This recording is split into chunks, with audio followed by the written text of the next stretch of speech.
Welcome to a new episode of the brand called You. We always bring you some very, very interesting individuals. And today we have a friend and a very, very well known software professional, Nikhil Nath. Nikhil, welcome to the show. Thank you, Ashutosh. Pleasure to be here. Thank you. Nikhil is a BA Economics from Sri Ram College. He went for his MBA to HEC Paris. Then he went and did his entrepreneurial masters from MIT. Then he worked for Goldman Sachs, Monitor, Ant Factory, and then he became the founder of KnowCross Solutions. Wow, what an incredible academic journey you have. You seem to just keep on studying all the time. I wish it was like that. MIT, to be fair, was a short, more like an executive program. I actually sometimes feel I don't actually go back to school often enough. I wish I could take out 5 days or 7 days a year to go back and do it consistently. But it was definitely one of the best things that I ever did. Mm-hmm. So I did a 3-year program there, which is specifically meant for entrepreneurs. It was a lot of experience sharing among 60 entrepreneurs from around the world and spread out over 5 days every year for 3 years. Fantastic program. But so you think a lot more people should go for these kind of programs? I think so. I think there's an amazing plethora of programs out there. I wish I had the time to do it. I just don't do it often enough. Interesting. So Nikhil, you worked for companies for 8-10 years and then you decided to start off on your own. Why did you make the change? Tell us a little bit about your professional career and then why did you become an entrepreneur and start KnowCross? Sure. So my professional career really in many ways sort of started when I was midway through business school. And I got an opportunity to work at Goldman for the summer and then got invited back to Goldman when I went back to start off my second year. And this was in Paris? This was in Paris. And I said, okay, this is too great to pass up. Mm-hmm. And I decided to put my studies on hold and went off and worked for Goldman for about 1.5 years and then got back to school to finish up. So that's how it started. Then I switched to consulting. It was a very difficult decision at the time. Yeah. Going back to Goldman, it was a much prized, much valued job, etc. And I already had a sort of way in, if you will. But at the time also, I think I had this little, little kida in the back of my head that I always wanted to start my own business. And one of the things I managed to figure out was very few bankers go on to start businesses, at least investment bankers. It's sort of a little bit like golden handcuffs. And I think I managed to figure that out and realize that consulting would be a lot closer to understanding business so that I'm better prepared for whatever I may do in the future. I had no idea when and where and what it would be. And I think that turned out to be a good decision in hindsight. Sure. So then I spent some years at Monitor, which was a consulting firm. Had a great run, worked with absolutely fantastic clients around the world and some fantastic people. And then in the .com heydays, I got an opportunity to work for a fund that was started out of London. And, at the time, if you weren't doing or participating in Internet 1.0 in some way, you really thought that you were going to miss the train, correct. Right? So along with a whole bunch of other Monitorites at the time, people went in different directions. I too got on the bandwagon. It didn't last very long. NASDAQ sort of crashed a year later, so it was very short-lived, but a real high, and a lot of excitement therein. And when that finished, I think this bug to start my own thing sort of came back and took root. And to be honest, I'd worked pretty hard for the previous 7-8 years. Sure. And I was ready to take a break, ready to sort of reevaluate what was going on. And before jumping back into the job market, I sort of started looking around at different opportunities, and an idea came up from a friend. We sort of joined forces, got something going. Yeah. And then sort of KnowCross, got started like that. And so, yes, it was a switch, somewhat planned, somewhat unplanned. Planned to the extent that I always knew I wanted to do it. Unplanned as in who can predict timing on something like this, right? It was, like I said, it was there. It was a latent desire, and somehow everything seemed right to say, okay, let's at least try something. Very interesting. Nobody ever got hurt for trying something. True. And that's when KnowCross started. That's when KnowCross started. So, unusual name. What does KnowCross mean? So when we started off, we sort of doodled around, obviously, and we said, okay, we're not very sure what we're going to do. The original idea actually was we were going to provide software services to Europe. And the Wipros and Infosys and TCS of this world had actually just finished up doing Y2K for American companies and clients and had not really stepped into Europe in any meaningful way. And before Europe went down economically, I think there was a 6 to 9 month lag between the US going down and Europe really catching that same downfall. And we said, okay, look, there's a great opportunity to take software services into Europe. Having studied in Europe, I had a Rolodex, I had new people, and I'd helped him out before in an earlier venture where I had actually gotten him some business through my contract. So I said, okay, let's actually do software services in Europe. What are we going to do? Well, we've doodled around with all sorts of ideas that we were going to do at the time, and we came up with a bunch of things, and essentially it was knowledge crossing, and that was the genesis of the name. And we said knowledge crossing is too long. Chances are people will make a hell of a lot of spelling mistakes even typing out the email address. So then we shortened it to KnowCross. Okay, that's how it started. Okay, so tell us about KnowCross, what you do, and how did you start to build the whole company? Sure. So I'll talk about what we do, and then I'll go back to how we started. So what we do essentially is we are in a very small sort of niche, if you will, or a narrow niche within hotel operations, right? So in a hotel, when you check in, that's one part of what happens in a hotel, and there's technology that does that and software does that. Before that, there's the booking, which booking.com or a Make My Trip or whatever, you use that. But once you're through the doors and you've checked in, everything that then happens, including, for example, if you want extra towels, you want to, somebody to come and fix the internet, it's not working, or it could be a complaint, it could be a request, it could be, can I please have a spa appointment? Could you get me room service, whatever. All of that gets handled through KnowCross, right? So KnowCross handles every single guest request and every single maintenance request in the hotel. So think of it as a task management system. It automatically receives all the jobs. They automatically assigns them to different people, different departments all over the hotel. Does it intelligently, obviously, based on skill set, based on availability, based on where they are, what they have in their queue already, etc. So it's a ticketing system of sort, but with moving actors, right? All the people who have to do the jobs are moving around. In addition to that, we also handle housekeeping. So the entire process of housekeeping, when attendants clean rooms throughout the day, that is automated with our software. Obviously, there are different softwares sitting on the same platform. In addition to that, we have something now hotels obviously is it's a perfectionist environment, right? So everything has to be inspected, doubly checked, triply checked in every department. So we have a software to conduct inspections. We also, obviously, again, because it's a perfectionist environment, at least in the upscale part of the business or the luxury part of the business, if a guest is dissatisfied in any way, that has to be handled, right?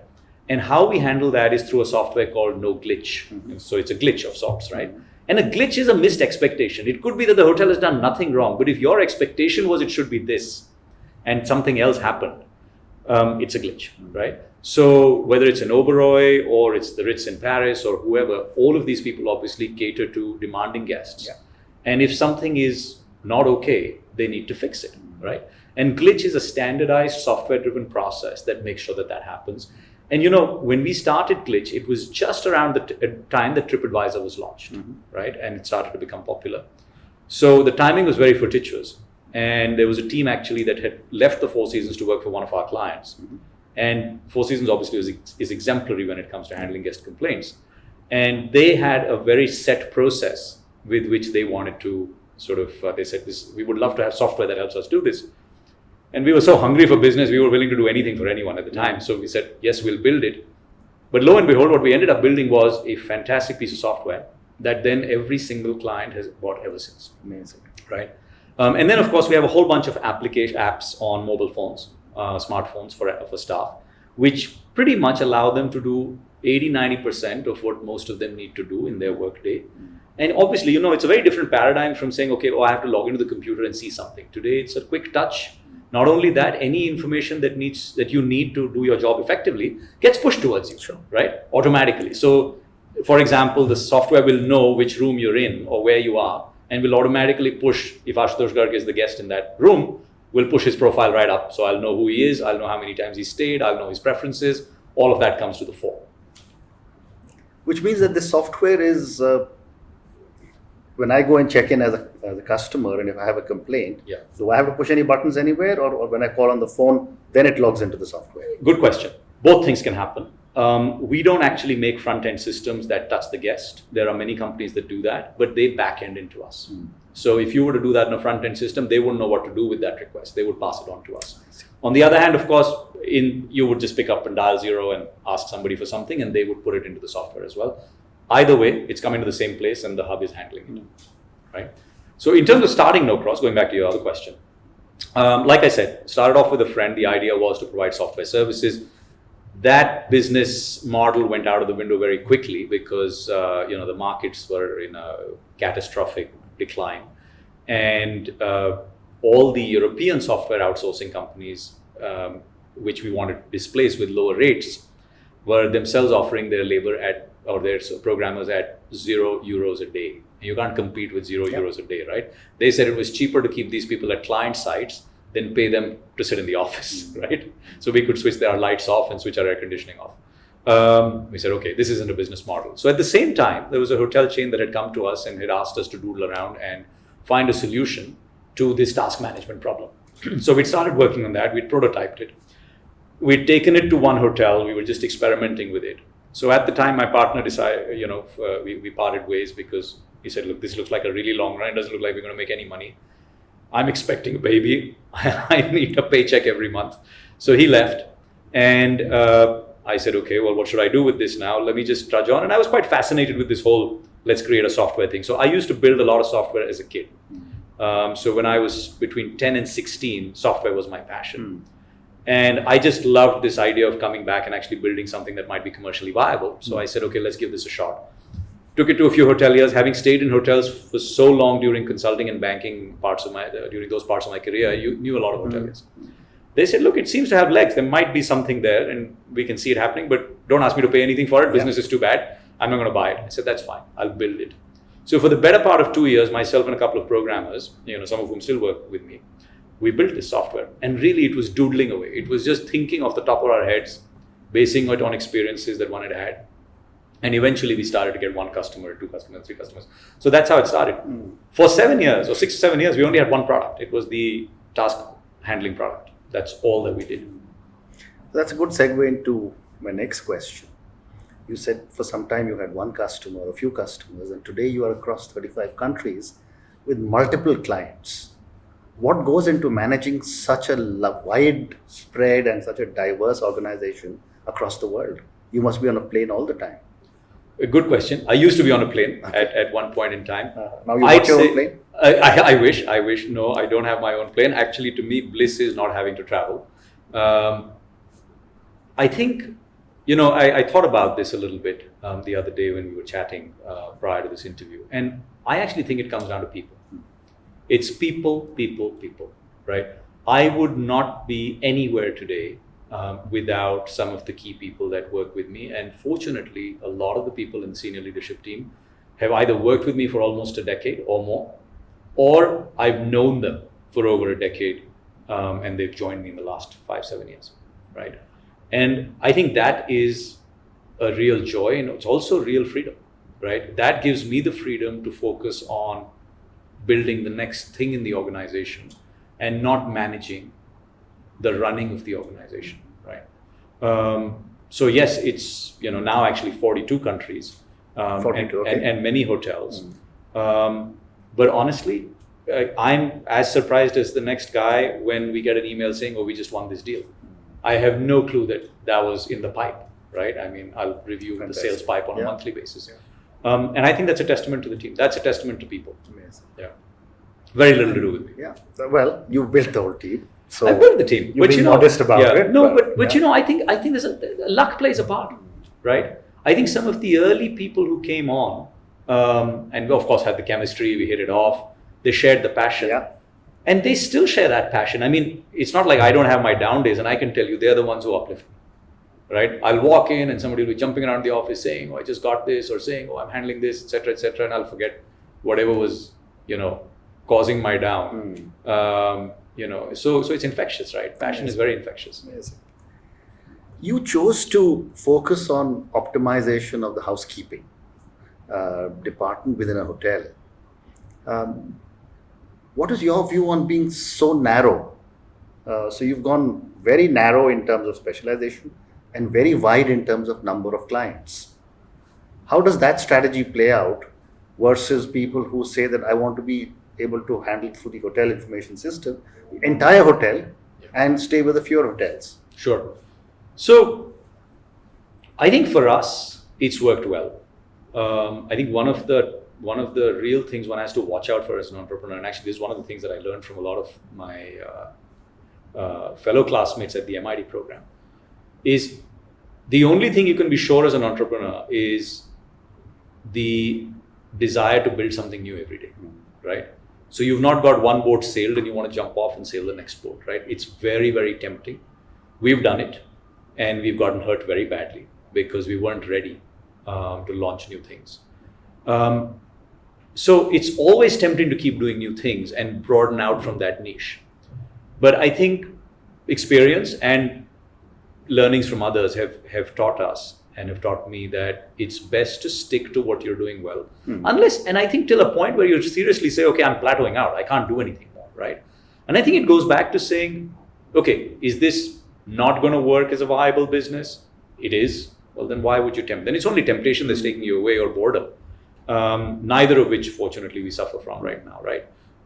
So I think for us, it's worked to be narrow. In fact, it's worked very well in the marketplace because we are known as the operations guys, right? We're not known as the property management system guys. In fact, the property management system guys who used to try and do what we do have lost that business over time because most people say, if I want that, I'm going to go to KnowCross, right? I don't want you, no matter how hard or how low the price, how hard you sell or how low the price at which you try to sell it, I'm not taking it. That's best of breed.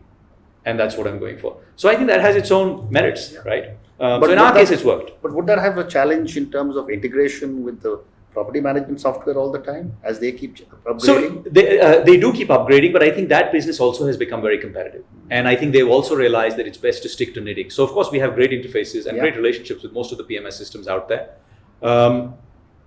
We don't see them coming into our space so much anymore. This used to be the case.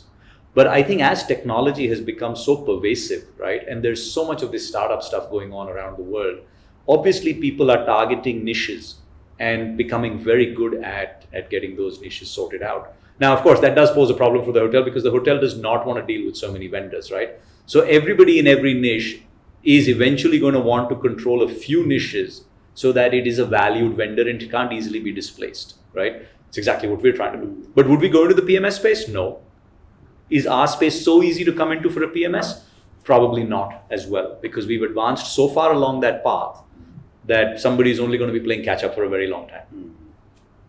Interesting. So now a lot of hotels are really beginning to use artificial intelligence. They're using robotics, to handle guest complaints, guest services, managing what's happening in the hotel.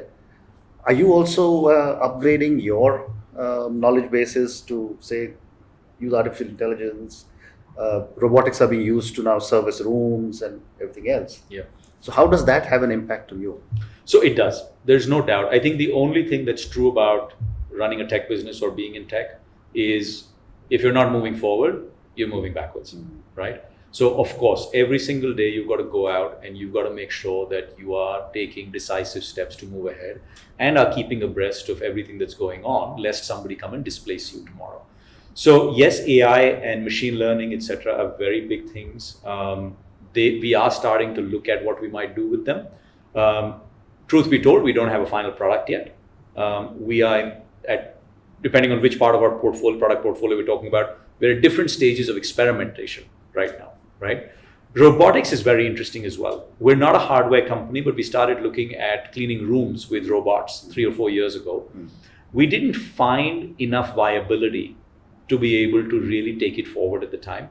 I don't think it's something we'll rule out. I think it's something we'll come back to. And of course, robotics is continuing to advance. But where I see our edge is, there are people who are fantastic at the robotics piece of it and who've got the price and the technology at a level where there's no way we can come in and replicate that. We'd rather partner with those people, but guess what? A robot by itself in a room is not going to do anything. It's still, so what I like is that from a, if you will, strategic advantage point of view is, we're controlling the heart of the house. So something like a robot cleaner that comes along is still going to have to be told by us which room to clean, and is going to take that data, combine it with other pieces of data, and is then going to either help the decision or take the decision for whatever else needs to happen, right? So strategically, I think we're well placed. But you're right. There's a lot of talk about things happening. The reality is still far behind, the talk in many Human such intervention cases. is still needed, I guess. Human intervention is still needed, right? We have figured out exactly which part of a housekeeper's routine a robot could replace. And that's the bit that we're focusing on. And we do believe there'll be a lot of efficiencies that'll come around. So haven't let go of the idea by any means. Then when it comes to machine learning, for example, right? There's a lot of data that we have and that other systems have that we interface to. And so one of the things we're doing now is we're creating a massive data lake, right? Which is a sort of technical term, but you can imagine what it means. And the idea then is to be able to start running some kind of engines and AI engines on this to start extracting useful findings and make them actionable for hotel and hoteliers. What were some challenges when you started building it out? What kind of issues were you faced with in the first 4, 5, 6 years? Because as a startup entrepreneur, you must have been through lots of challenges. You're right. I think the answer is going to be a shorter answer if you said, what went right. So I think the simple answer is everything went wrong. Okay. So in spite of coming from a consulting background where you actually, I think, tend to think somewhere in your 20s that you know it all, right? And there couldn't be a greater fallacy in the world. And then I think when you start your own business, you almost got to unlearn everything, right? So I think the first few years were spent unlearning everything and realizing that building a product isn't that easy.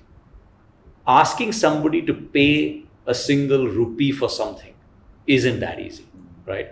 And I think just making that model work, getting the product right, finding the type of customer who will pay X, whatever that X is, that you think is meaningful and worthwhile, I think that product and business development cycle takes a long time. People used to call it the 365-day rule. In my book, I think it's a 1,000-day rule. Before you figure out what you are doing and kind of where you're headed, and even whether you have a business or not, I think it's a 1,000-day rule, right? Newspapers would have you believe that you can get hundreds of millions of dollars of funding within 2 months and abracadabra, everything happens. I think that is some sort of a distortion of reality that is, that newspapers are pushing on the whole population every day today. That's not really how it works. And anybody who's built a business, including yourself, knows that. The reality of building a business is far tougher. So everything, building a team, getting the technology right. So for example, in housekeeping, you mentioned that. When we built housekeeping, it was really on a hope and a prayer. And we kind of knew what we were doing. We understood the domain really well. But I don't think myself or the lead programmer could ever have imagined the volume of data and the number of people using our system, right? So just to give you an idea, in our system, we've got about 2 million rooms that are cleaned right now per month, right? Using our software, right? And that's increasing at about 15 to 20% per quarter. Okay. So that's the volume. Now, with each room, I would guess with each room clean, there must be at least 150 to 200 data points involved with one room clean. So just imagine the amount of data that your system has to handle. So when we were building it, we were just like, let's kind of just make sure it works and somebody is willing to pay a buck for it, right? Figuring out that you might get to so many customers and this volume of data was so far removed from the thinking, right? So that was a challenge, and that's being a challenge now as well, right? Capital. Being able to have the money to be able to go out and meet customers, right? That was always a challenge. There's no shortage of challenge. Correct. And I think the other challenge is the emotional challenge. The ability to keep yourself motivated and sort of really get through when nothing is working. I think that's the biggest personal challenge. It's something I faced. I think a lot of friends face it who start businesses. And that's a tough one, right? When you look at yourself in the mirror every day, you read headlines like the ones that you see in the newspapers every day today, and you really scratch your head and you say, I think I must be the only mad guy in the world, who's trying to do this the old way. So today, for example, the mantra seems to be lose as much money as you can every month, right? And your valuation will go up. And sadly, most of the people tend to believe that that's the case, right? But it's a little bit like musical chairs. The music is going to stop at some point, You'll have to get off the gravy train someday. Absolutely, right? That's no way to succeed. Correct. So I think just fighting that alone is because, you'll have senior people come every day and say, why aren't we raising money? Like, we don't need to raise money right now. And if we raise money, we're going to be beholden to the VCs and we will not be able to do what we're doing. Yeah. But everybody else is raising money. We're the only ones who are not. Fortunately, in my case, the senior leadership team has that confidence because now they've seen a whole cycle where so many companies in our space raised lots of money in some cases, and died, right? And disappeared, and we are standing even stronger than we were, right? So I think now they're like, okay, we've seen this story, we believe in what we're doing. Coincidentally, we're raising money now, but it's growth capital. It's very different, and it's coming from a place where we know exactly what we want to do with it and where the roadmap to using that capital is very well defined. Interesting. So what is the secret of your success? Hard work, good teams, but what makes Nikhil Nath tick and what makes you so successful? It's a good question. I think there was a couple of answers. One is, I think in terms of secret of success, I think it's perseverance. I think that in my case, at least, I think there were numerous points in the journey for the last over a decade where I would just have backed off and said, okay, this is done. I can shut all this and I can go get a very nice salary and a nice paycheck without having all the stress and the headache that I'm taking on. So I think that was one. The motivation to bounce out of bed every morning, I think it's just, there's a thrill of the deal. There's a thrill of, even now, I don't know which deal is coming down the pipe every day, right? Or I don't know who we're taking live every day.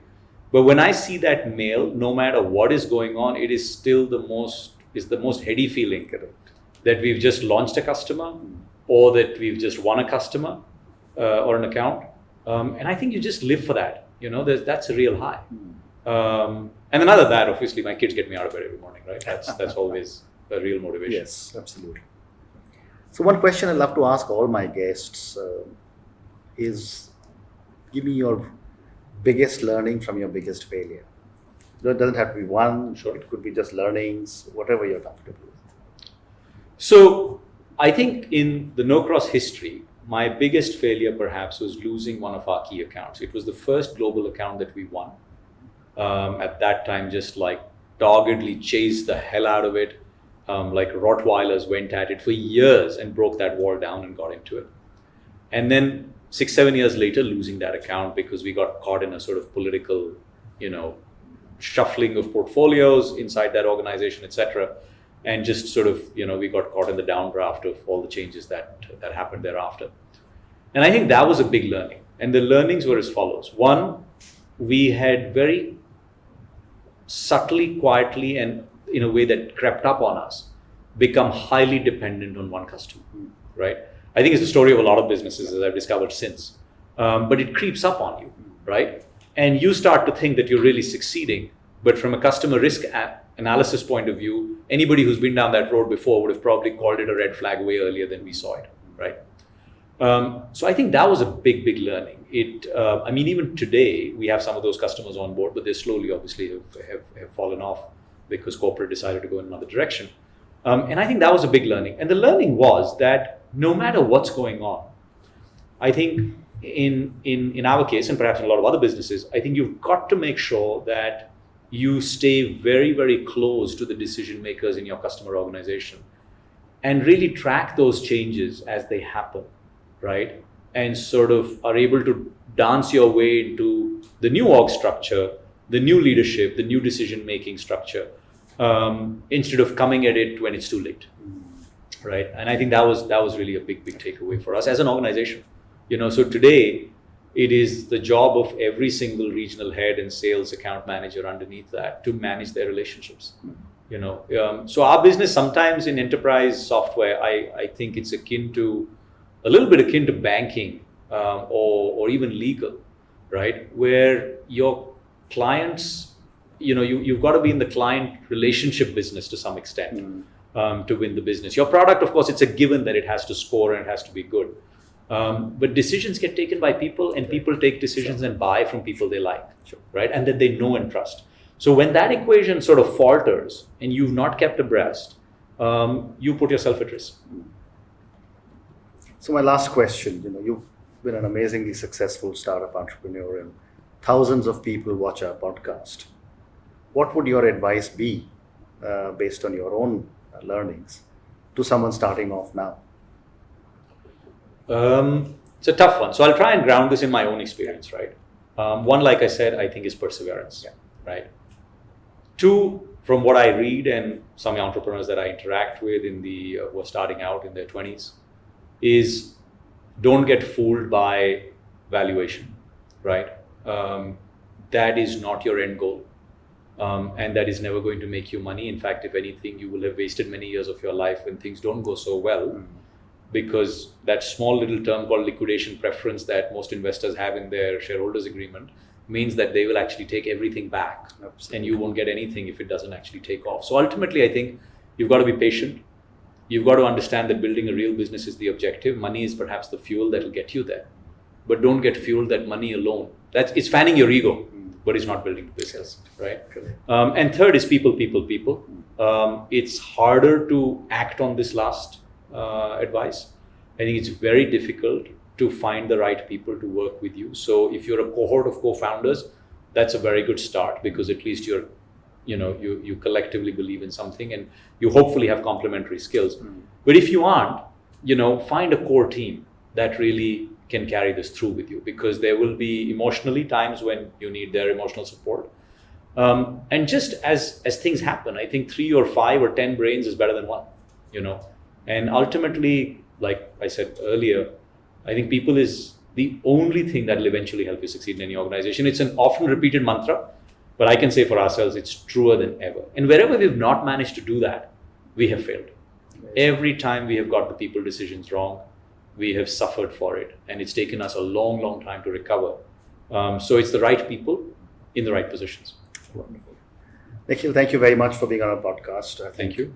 Your words of wisdom, your sharing of all your learnings is going to be really valuable to all our listeners. It's been a pleasure.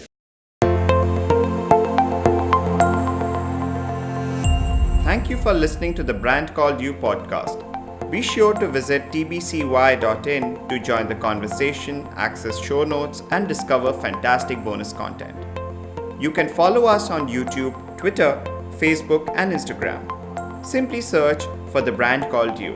Thank you, and see you next week.